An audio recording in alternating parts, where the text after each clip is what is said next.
Muito obrigada pela vossa atenção.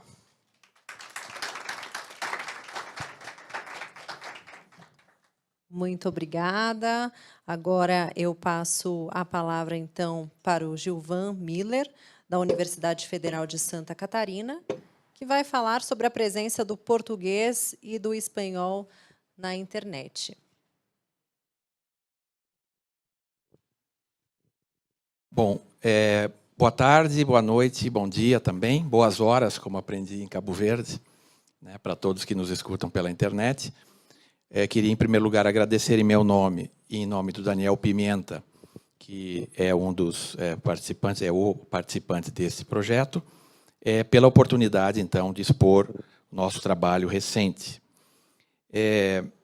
Nós sabemos que a presença das línguas na internet é uma área estratégica, e foi por isso que o Departamento Cultural e Educacional do Ministério de Relações Exteriores do Brasil financiou este projeto, chamado Presença do Português na Internet. Eu agradeço muito à ministra Paula, também pelo acompanhamento estrito do Itamaraty a este projeto, dentro do quadro e da moldura do Instituto Internacional da Língua Portuguesa, mostrando, como a Margarita Correia dizia, esta parceria, esta funcionalidade do IUP como uma antena que acolhe possibilidades de pesquisa e de desenvolvimento para a língua portuguesa. Ressalto que o projeto foi feito para o português e podemos tirar algumas conclusões para o espanhol, mas fica em aberto um outro projeto que poderia, então, focalizar o espanhol e, além disso, ainda o bilinguismo português-espanhol na internet. Coordenamos o projeto pela Cátedra Unesco de Políticas Linguísticas para o Multilinguismo, que é uma rede de 26 universidades em 15 países, com sede na UFSC, e foi realizado pelo Observatório da Diversidade Linguística e Cultural da Internet, onde trabalha o nosso colega Daniel Pimenta. A questão é que há mais e mais interesse para saber sobre o multilinguismo da internet, a presença das línguas, mas se torna cada vez mais difícil medir a presença das línguas na internet. Porque os métodos desenvolvidos até 2007, 2008, já não dão conta de uma internet que se expandiu exponencialmente em todas as direções. Então, era preciso o desenvolvimento de uma nova metodologia, que foi desenvolvida pelo Daniel Pimenta e pelo nosso colega Daniel Prado, aqui ao lado, que teve uma responsabilidade muito grande nas ideias que geraram esse novo modelo, e que, ao contrário de outros modelos que se encontram na internet, que são caixas pretas, digamos, fornecem os resultados, mas nós não temos acesso à metodologia. Esta metodologia é aberta, pode ser vista na sua descrição neste sítio de internet que podem ver na tela, e pode, portanto, ser colocada em questão, ser questionada, ser criticada e assim por diante. Eu vou rapidamente focalizar o conceito. O conceito, então, é usar tantos dados da internet, tão variáveis quanto possíveis, para criar uma amostragem ampla da presença das línguas na internet.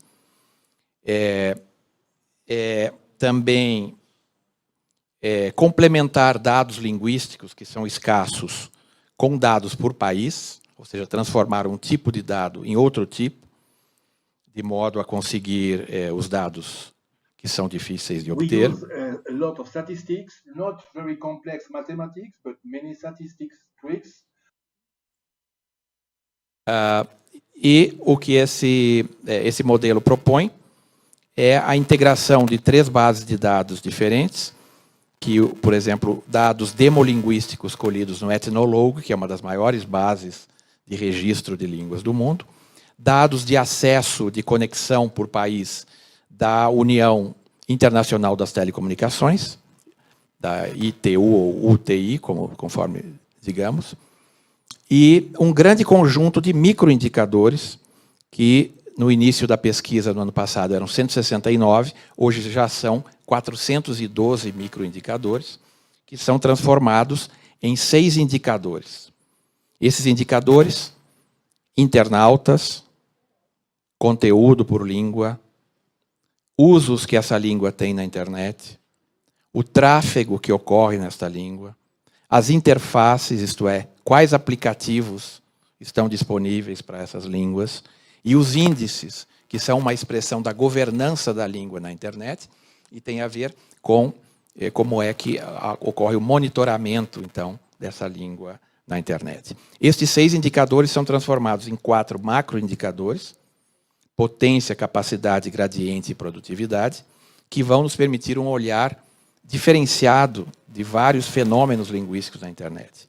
Potência é o resultado de conjunto dos microindicadores arrolados no processo.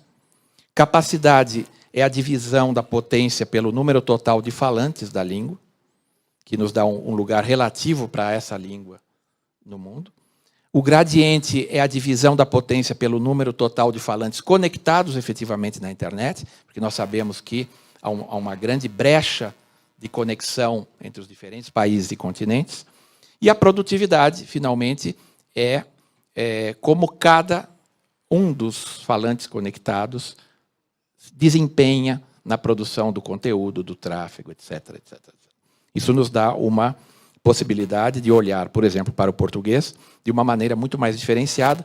Talvez a letra seja muito pequena para vocês observarem dessa distância, mas aqui nós temos um dado de entrada do modelo que mostra que o português não é falado em 9 países, o português está na internet em 44 países. E tem uma situação em que é altamente concentrada no Brasil. O Brasil é responsável por 90% dos internautas em língua portuguesa. Portugal é responsável por 4,5% dos internautas em língua portuguesa, e países como Angola e Moçambique são responsáveis por 1,7% e 1,6% dos internautas. Isto quer dizer, a língua portuguesa, embora internacional, tem uma grande concentração de usuários de internet num único país. Isso tem várias repercussões, tem várias consequências para essa circulação e internacionalidade da língua. Isso aqui nos permite ver também que o grau de conexão na maioria dos PALOP, dos países de língua oficial portuguesa na África, é extremamente baixo. O que quer dizer que, embora a população dos países africanos tenha crescido num ritmo muito superior ao que ocorre em Portugal ou no Brasil, a sua representatividade na internet continua muito baixa. Permite ver também que, por exemplo, um país como a França tem mais impacto para a língua portuguesa, devido ao grande número de falantes de português na França, do que podem ter países como a Guiné-Bissau, ou mesmo Cabo Verde, ou mesmo São Tomé e Príncipe. O que mostra que os territórios geopolíticos da língua na internet não coincidem, obviamente, com o território físico ou geográfico dos países em si, né? Quando olhamos o caso do espanhol, temos uma situação totalmente diferente. Esse quadro aqui amplia um pouco. O espanhol é falado, então, é encontrado em 70 países e tem como primeiro país na sua representação na internet o México. Em segundo lugar, como já foi comentado hoje, os Estados Unidos. Os Estados Unidos é o segundo país mais importante para a língua espanhola na internet, por estes dados. A Espanha é o terceiro, ainda que a Espanha tenha uma taxa de conectividade mais alta do que os Estados Unidos, né? Depois, dentro da hispanofonia, a queda no nível de conexão, isto é, o aumento da brecha digital, é menos notável do que ocorre na lusofonia, não há uma diferença tão grande, porque a conectividade é muito mais homogênea dentro de continentes. Não há tanta defasagem dentro da Europa como há, por exemplo, entre a Europa e a África, ou entre a América Latina e a África. E estando o português na África, portanto, sujeito a esse tipo de brecha digital. É muito interessante nesse caso aqui, já que estamos no Brasil, mostrar que o Brasil é um país hispanófono relevante. O Brasil tem mais utilizadores da internet em espanhol do que o Uruguai, do que Costa Rica, do que a maioria dos países centro-americanos. O Brasil tem aproximadamente 4,5 milhões pessoas conectadas de língua espanhola. Este fato é interessante porque o Brasil deu passos importantes no sentido de se aproximar da hispanofonia a partir de 2005, com a lei que obrigava o ensino médio a oferecer a língua espanhola. Isso fez com que pelo menos 18 estados brasileiros desenvolvessem infraestrutura para oferecer o espanhol. Houve um imenso investimento em formação de professores, criação de mestrados e doutorados, produção de material, desenvolvimento curricular, e este movimento foi interrompido a partir de 2016. Voltamos ao esquema de oferta linguística que tínhamos antes, English only, e então essa infraestrutura ficou prejudicada. Muito interessante é que se formou um movimento popular chamado Fica Espanhol, que lutou, digamos assim, para que o espanhol pudesse continuar sendo oferecido nas escolas brasileiras. E aqui eu menciono, sobretudo, os estados da Paraíba, de São Paulo e do Rio Grande do Sul, que foram aqueles que obtiveram resultados mais contundentes. Além disso, é interessante notar que os dados hoje encontrados já na internet, sendo que, digamos, Estados Unidos e México concentrariam uma grande parte dos usuários da internet em espanhol, são coerentes com as projeções demográficas para 2100. Né? Sempre aqui há uma correlação forte entre demografia e presença das línguas na internet. Este slide mostra que, pelas previsões do Population Pyramid, o principal número de falantes de espanhol em 2100 estará na América do Norte. A América do Norte será o centro dos falantes de espanhol, com 180 milhões de falantes, depois um cluster no norte da América do Sul, pegando Colômbia, Equador, Peru e Venezuela, com 153 milhões, e, finalmente, o Cone Sul, com 90 milhões, só para ficar aqui na parte americana e não na parte europeia da hispanofonia. Hoje de manhã, a presidente do Instituto Cervantes chamou a atenção para um fato muito importante, o fato da estagnação do crescimento demográfico na Europa e na maior parte dos países da América Latina, enquanto que há uma explosão demográfica na Ásia, mas especialmente na África. A África é o continente que continuará crescendo em termos populacionais da forma mais notável, o que quer dizer que línguas que estão no continente africano crescerão acima da média. E eu chamo a atenção aqui para um dado, para a nossa futura investigação, que é o seguinte: se estas previsões forem corretas, o crescimento exponencial da língua portuguesa na África vai criar fenômenos, para nós hoje, um pouco raros. Por exemplo, só a população de Angola em 2100, falantes de português, em 2100, pode ser superior a todos os falantes de espanhol na América do Norte, porque a previsão é de que Angola tenha 188 milhões de habitantes, que talvez todos já sejam também falantes de português ao lado das línguas nacionais. Eu não vou explorar dados que nós podemos obter da soma dos resultados aritméticos entre o português e o espanhol. Várias pessoas já comentaram isso aqui. Aqui eu gostaria de frisar só duas coisas. Primeiro, 30% da população falante de espanhol e de português continua sem acesso à internet.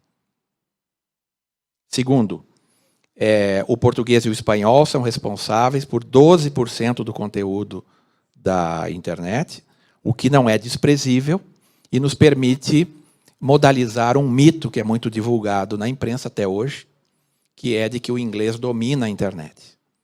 Que o inglês teria 80%, 50%, 30% da internet seria em inglês. Os dados mostram que a porcentagem de conteúdo em inglês continua decrescendo e deve se estabilizar nos 18%, que é a correlação entre o número de falantes e a própria, como L1 e L2, e a própria presença na internet. Portanto, quando falamos que 12% dos conteúdos são produzidos em português e espanhol, isso é um número muito expressivo, é um número notável, e, portanto, não podemos incorporar a ideia de que a pouca produção de conteúdo pouca produção científica, etc., etc. Como última parte da minha fala aqui, eu vou frisar, então, uma questão também relevante, é que o espanhol se encontra em uma maneira muito confortável num terceiro lugar, sem uma ameaça imediata do quarto colocado nessa tabela, que é o francês. E aqui não estamos falando em número de falantes, nem só em número de usuários, mas de todas estas variáveis que foram citadas primeiro, né? Em segundo lugar, é preciso frisar o seguinte: o mundo tinha, em 1º de janeiro deste ano, 7,8 bilhões de habitantes, mas os dados aqui não são sobre 7,8 bilhões, são sobre 10,3 bilhões, porque há 10,3 bilhões de falantes por língua, considerando um dado do etnólogo de que 43% da população do mundo é pelo menos bilíngue. Então, não levar em consideração esse bilinguismo na estatística deforma a estatística que nós estamos produzindo. Já o português, ao contrário do espanhol, se encontra numa disputa pelo 6º lugar. 5 línguas, nesse momento, se encontram numa disputa bastante próxima pelo 6º lugar, o português, o russo, o árabe, o alemão e o japonês, e o estudo mostra que, como o alemão e o japonês chegaram quase ao máximo de conectividade e tem uma demografia fortemente decrescente, a disputa principal desse grupo provavelmente será entre o português e o árabe, em que o português pode se estabilizar numa 6ª ou numa 7ª posição até uma nova análise.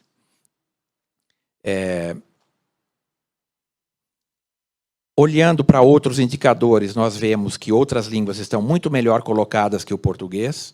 O hebraico, o servo-croata, o finlandês, têm níveis de capacidade ou de gradiente superior. O português vai estar aí num 20º lugar, relativamente, por exemplo, ao gradiente, isto é, ao conjunto da potência da língua dividida pelo número de falantes daquela língua conectados. Isto quer dizer que um israelense está com 5,24% de capacidade contra um falante de português que está com 1,35% de capacidade, isto é, de forma como o indivíduo falante daquela língua atua na internet. Este modelo permite que a gente olhe para temas específicos, e esses temas específicos nos fazem ver, por exemplo, que o português está muito bem nos primeiros lugares, motores de busca, jogos, filmes, mas está muito mal representado na parte de baixo da tabela, redes sociais profissionais, resposta a questões, blogs, comércio eletrônico, né? Permite, portanto, que a gente faça análises setoriais econômicas que podem ajudar no planejamento estratégico da economia para esta língua específica. Permite diferenciar o que são atuações profissionais na internet do que são atuações de lazer. Por exemplo, quando nós consumimos uma rede de séries de televisão, não vou citar o nome da empresa, né? Nós exportamos dinheiro para pagar o consumo que nós fazemos por essas séries. Quando nós vendemos produtos pela internet, nós recebemos esse dinheiro de países de fora. De modo que a internet não é só uma oportunidade de ganhar recursos, é também uma oportunidade muito boa de perder recursos, exportando nossos recursos para importar esses produtos. Aqui é notável que o português tenha um bom desempenho na área de ciência e tecnologia, conectando com a nossa mesa de amanhã. O Brasil tem a 15ª posição do mundo em produção científica, com 4.000 citações. Portugal está na 32ª posição, com 1 milhão de citações. E isso se reflete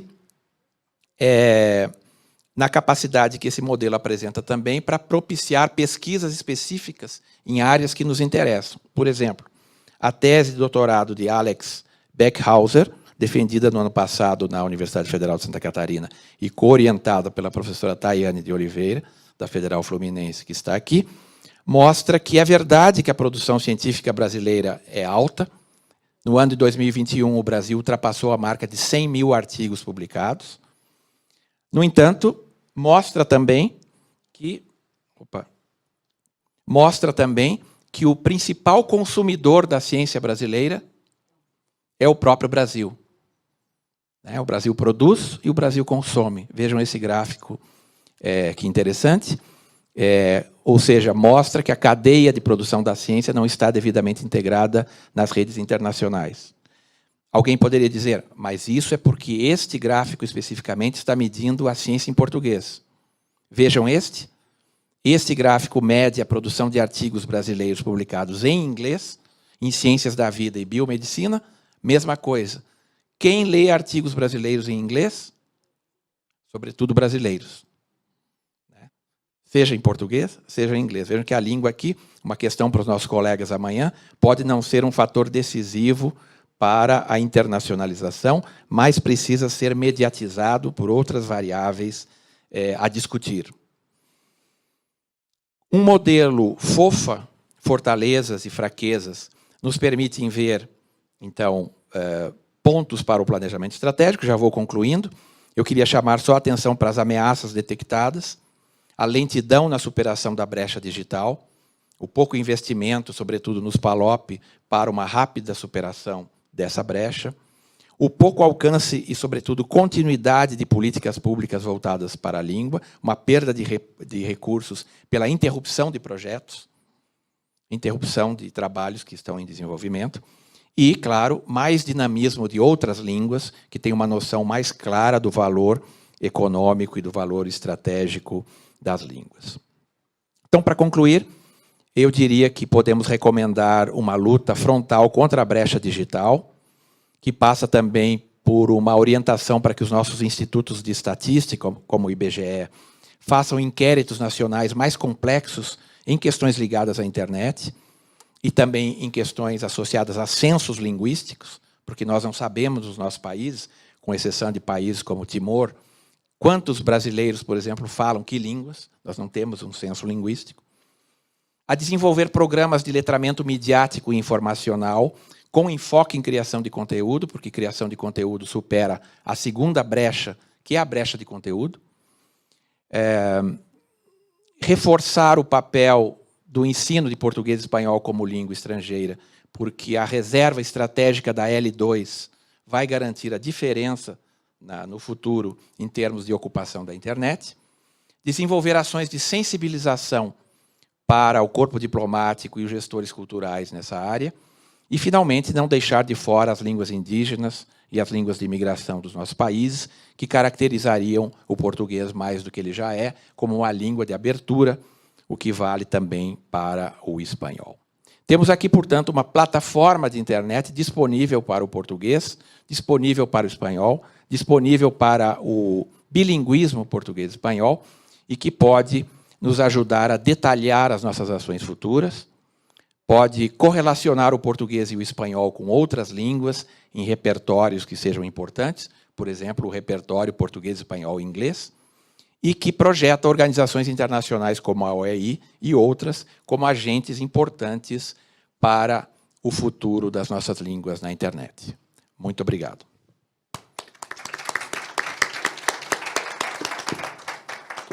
Obrigada, Gilvan. Dados surpreendentes, né? Me chamou a atenção 30% que você falou dos falantes de língua portuguesa e espanhola não têm acesso à internet, né?